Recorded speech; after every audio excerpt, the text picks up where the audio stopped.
So first I would check the doctor's orders and make sure that I am supposed to be doing what I'm doing. And then I would go into the patient's room, knock knock. Hi, I'm Kylie, I'm gonna be your nurse today. I'm just gonna be doing some trach suctioning and trach care. So I will just suction out your trach to make sure that you can breathe okay and that everything's working okay. So then I would wash my hands, provide some privacy, and then I would identify my patient. So, chrysanthemum, birthday October 24th, 1940. Is that correct? And he would shake his head because he's not going to be able to talk. And once I identified him 2 ways, I would get going. So first, I already washed my hands. Okay. I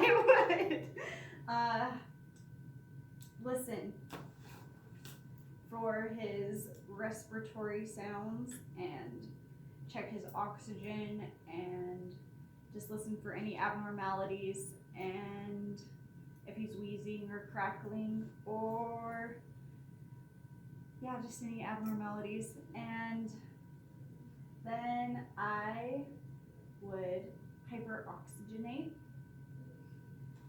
and you would do 4 to 5 liters, and if he is already being oxygenated, then you would do 4 to 5 above what he's already at. So 45 liters.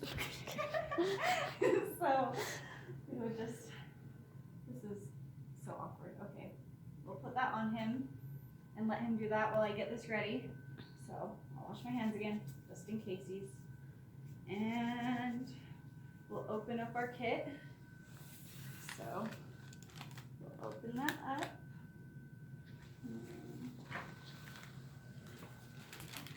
Over here. I always struggle opening it up. Oh, good heck.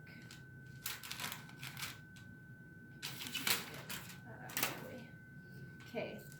Oh, and then I would do 1 sterile glove.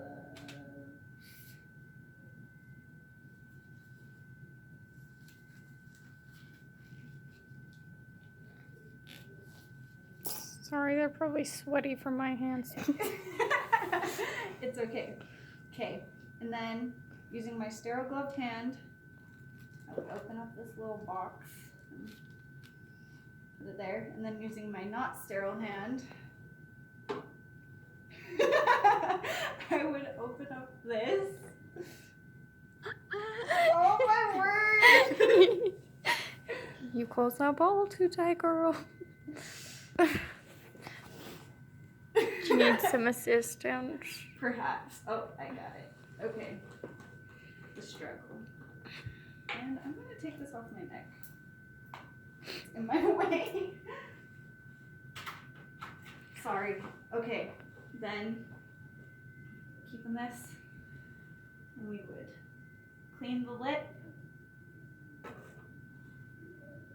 And then, no splashing or anything. We would.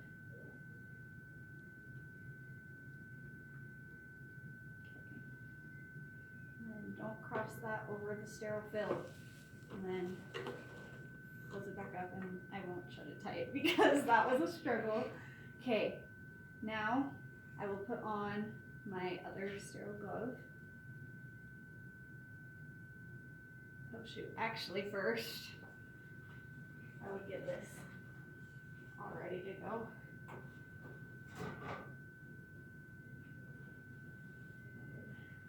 Remove that. And put on my other sterile glove. Oh, freaking heck. This is always so hard for me. I need to practice putting on sterile gloves. Okay. Then, very carefully,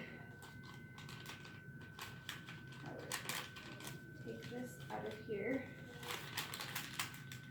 Wrap it around. Okay. Then, oh, I should have wrapped it around my other hand. Okay, I wrapped it around my other hand. Now this hand is not sterile because it's touching the non-sterile tube. And we are going to connect it.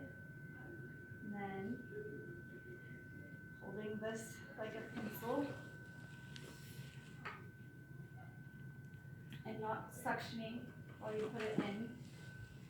We're just gonna insert it until you feel the bifurcation. And then when you feel the bifurcation, you pull it out about an inch. And then you suction and you twist it around for about 10 seconds. Making sure you get everything. Oh, and I would not turn my back to my sterile field. This would be more in my field of vision, but it doesn't go over his legs. So, and then suctioning that out, making sure that it's all cleaned out. And then we would insert it again. So you feel the bifurcation. Pull it back an inch. Suction, 10 seconds. Just moving it around.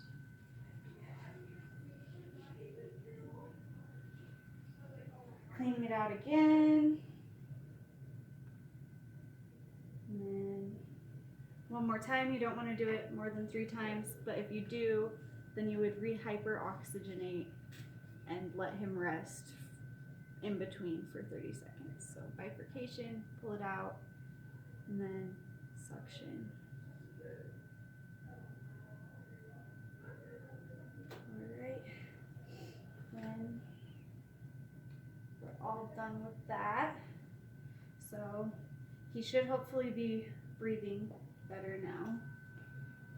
And that just fell. Wow, okay. And then I would reassess his breathing sounds and check his oxygen again and put back his oxygen on if he had oxygen on. And I forgot to say that I would check his suction meter and make sure it was on the right suctioning. And then I would just make sure he was in a comfortable position. And I didn't say that I would put him in Fowler's either because he was already in Fowler's. So just, I would do that. And, okay, then we're done with that. And we would clean up, but not everything because we're still gonna be doing trach care. So I'll just move this out of my way. Bring this over here.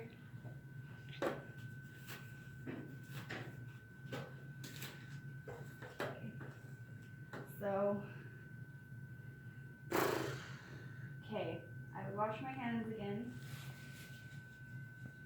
and just let him know that, okay, now we are going to be providing trach care. So, I would assess his breathing sounds. I already just did that, okay. Then I would put these on.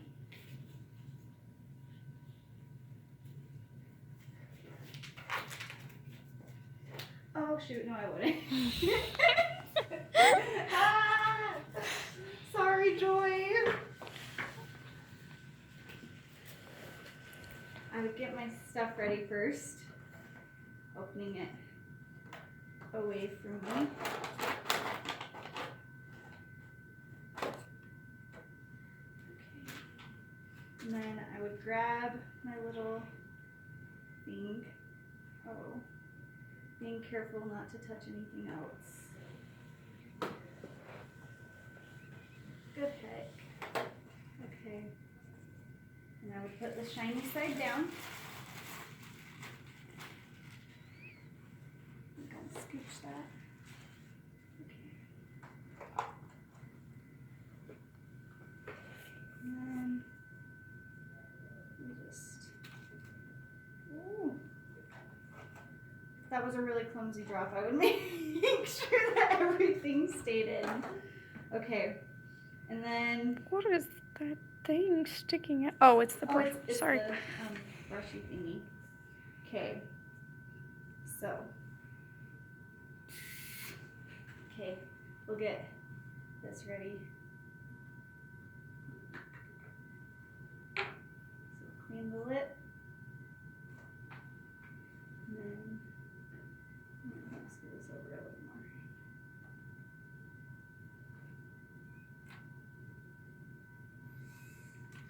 With the normal saline, you fill the bigger tub and then the littler tub halfway full. And then the hydrogen peroxide. Excuse me. Sorry. Clean the lip. And then fill it halfway, making sure you don't splash. This doesn't come out very easy, does it? Okay. Okay. Then I would put my gloves on.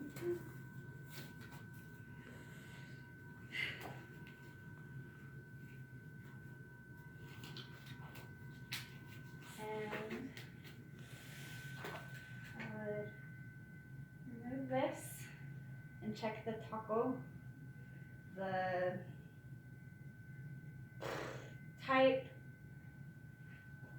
oh my gosh, type, abnormalities, color, odor. Smells fine. So, and then, oh, cheese and crackers. Okay. Freaking heck.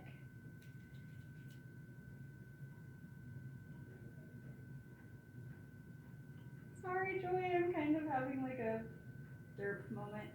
Okay.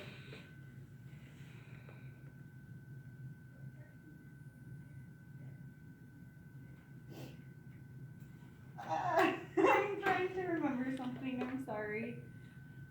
Okay. It's okay. You got this. Just take a deep breath. You're fine. Think. I was supposed to take these off when I threw away that thing. And then, okay. Now this is a mess. But we are going to get the gloves. Shoot dart by the outside. Okay.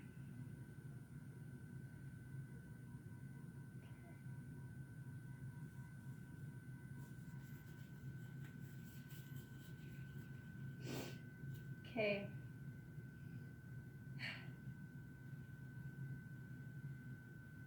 I sure did make a mess of these. Okay.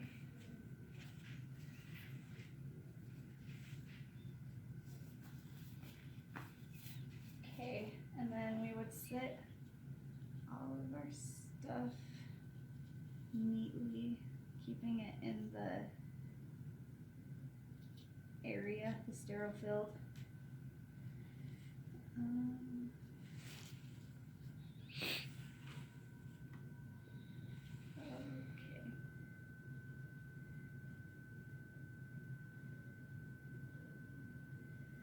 Okay.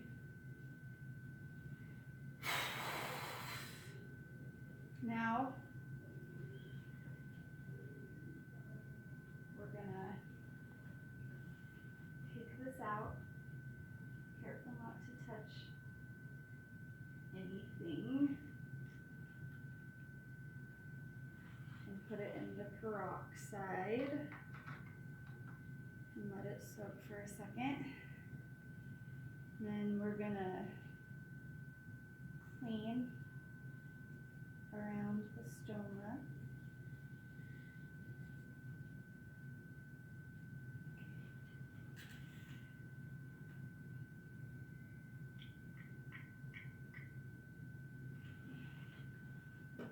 And then we're gonna dry. Well, first I would actually take one of these. Make sure it was super cleaned around. Get underneath the little thing. Okay, then I would dry it.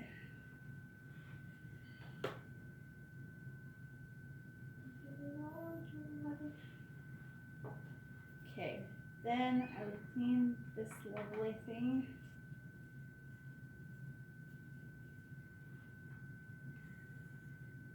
And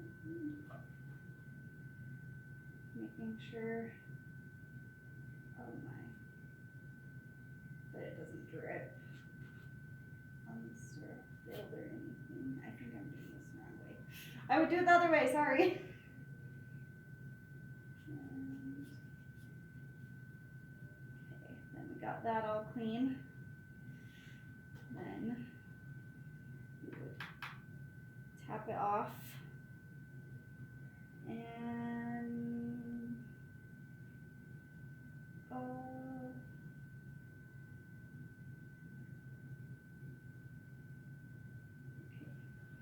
then we would insert it back in here, being careful not to touch anything again. Oh, this thing is huge. I'm gonna lock it into place. Okay. Then we're gonna take this guy, and we would not want to cut this because it can be aspirated into the lungs. Okay, and then we would just gently, we can use one of these guys to get it up underneath. Oh my heck, his neck is so weird. Sorry, it just is getting caught into his weird little flaps.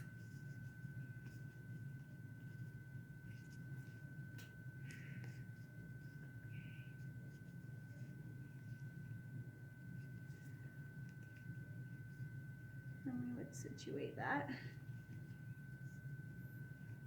Beautiful. Okay. No.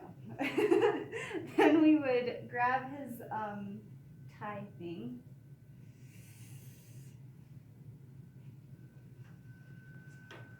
And okay, so we're gonna just push this up. And oh, these gloves are awful. Okay. Pretend I have on gloves that fit my freaking hands, and then maybe I still will struggle.